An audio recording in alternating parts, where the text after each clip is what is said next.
Hello ji, अस्सलाम वालेकुम। Welcome back again to my channel. और आज हम बात करेंगे डिसेंट्रलाइज्ड एक्सचेंजेस की और सेंट्रलाइज्ड एक्सचेंजेस की कि ये दोनों हैं क्या, और दोनों में जब आप अपने फंड्स रखते हैं तो उनका क्या मतलब होता है। तो सबसे पहले आ जाते हैं डिसेंट्रलाइज्ड एक्सचेंजेस पे। जिस तरह की मैं आपको एग्जांपल दूं कि बाइनांस एक सेंट्रलाइज्ड एक्सचेंज है, जिसका मतलब ये है कि आपने अपना फंड जो है, आपके कॉइन्स जो हैं, आपके क्रिप्टो हैं, आपने बाइनांस के हवाले कर दिए और बाइनांस अब उनको डील करेगा, उनको रेगुलेट करेगा। ठीक है। अब फॉर एग्जांपल कुछ भी हो जाता है, कंपनी बैंकरप्ट हो जाती है, जो भी, तो आपका फंड सारा लॉस लॉस हो जाएगा, क्योंकि वहां पे जो है आप बाइनांस पे या किसी भी और सेंट्रलाइज्ड एक्सचेंज पे, जैसे कि कुकॉइन हो गया या कॉइन बेस हो गया, वहां पे आप अपने कॉइन्स के कस्टोडियन नहीं है। आप अपने कॉइन्स के कस्टोडियन अपने हार्डवेयर वॉलेट में या अपने दूसरे किसी वॉलेट में, जैसे ट्रस्ट वॉलेट है, मेटामास्क है, उनके ऊपर आप अपने कस्टोडियन है। अब होता क्या है, जैसे कोई डिसेंट्रलाइज्ड एक्सचेंज है। अब मैं आपको एक डिसेंट्रलाइज्ड एक्सचेंजेस की जो है देता हूँ आपकी एग्जांपल।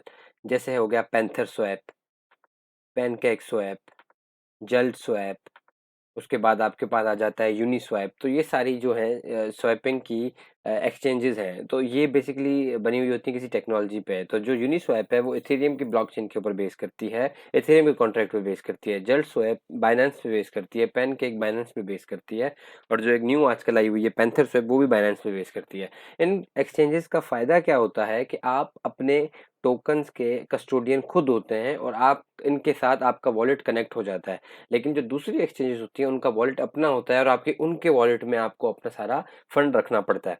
अब डिसेंट्रलाइज्ड एक्सचेंजेस का फायदा ये है कि एक तो ये बहुत ही जो है इजी टू यूज है, और दूसरा इनका फायदा ये है कि इन पे जो अपना आप स्टैकिंग कर सकते हैं, उनके रिवॉर्ड्स बहुत आपको अच्छे मिलते हैं। सबसे पहले हम आ जाते हैं कि पैनकेक स्वैप पे जो उसकी स्टैकिंग है। अब फॉर एग्जांपल यहाँ पे हमने केक जो है कुछ टोकन स्टैक किए हुए हैं। यहाँ पे आप देख सकते हैं ऑटो कंपाउंडिंग पे 140% आपको यहाँ पे बेनिफिट मिल रहा है। 140% का मतलब ये है कि आज अगर आप लाख रुपए लगाते हैं तो एक साल के बाद 1,40,000 पे आपको मिलेंगे, और जो टोकन की प्राइस बढ़ेगी एक साल या कम होगी, वो अलग, वो एक अलग चीज है। तो 10 टोकन जैसे कि यहाँ पे स्टैक किए गए हैं, एक टोकन इस वक्त $37 का है। तो $37 के जो टोकन हैं 10, वो $370 के हो गए, और वो कंपाउंड हो के एक साल में उनकी वैल्यू 140% इंक्रीज कर जाएगी। इसी तरीके से यहाँ पे पैंथर स्वैप है। पैंथर स्वैप आपको 6027% एपीवाई देता है अगर आप इनका पैंथर का टोकन स्टैक करें, और आपको 392% एपीवाई देता है अगर आप BUSD स्टैक करें। तो ये सारी चीजें स्टैक करने के लिए वॉलेट में ये चीजें होना जरूरी हैं। तो ये जब आपके वॉलेट में होंगी और यहाँ पे आप कंपाउंड करेंगे, तो ये आपका इजीली जो है हो जाएगा। यहाँ पे हम दूसरी एक्सचेंज के ऊपर आते हैं, यूनिस्वैप के ऊपर। तो यूनिस्वैप भी आपको अच्छा वो देती है। अब इनका जो, इन एक्सचेंजेस के अपने टोकन भी होते हैं, जैसे यूनी हो गया, जुलस्वैप का जल्ड हो गया, पैनकेक स्वैप का केक हो गया। इनके अपने टोकन्स जो होते हैं, अगर एक्सचेंज अच्छा काम कर रही है तो इनके अपने टोकन्स भी अच्छा प्रोग्रेस कर रहे होते हैं। जैसे कि केक कुछ एक माह पहले $17 का था, और इस वक्त केक तकरीबन $40 का है। तो ये डिसेंट्रलाइज्ड एक्सचेंजेस होती हैं जहाँ पे आपको इजीली आप अपने टोकन के कस्टोडियन खुद होते हैं।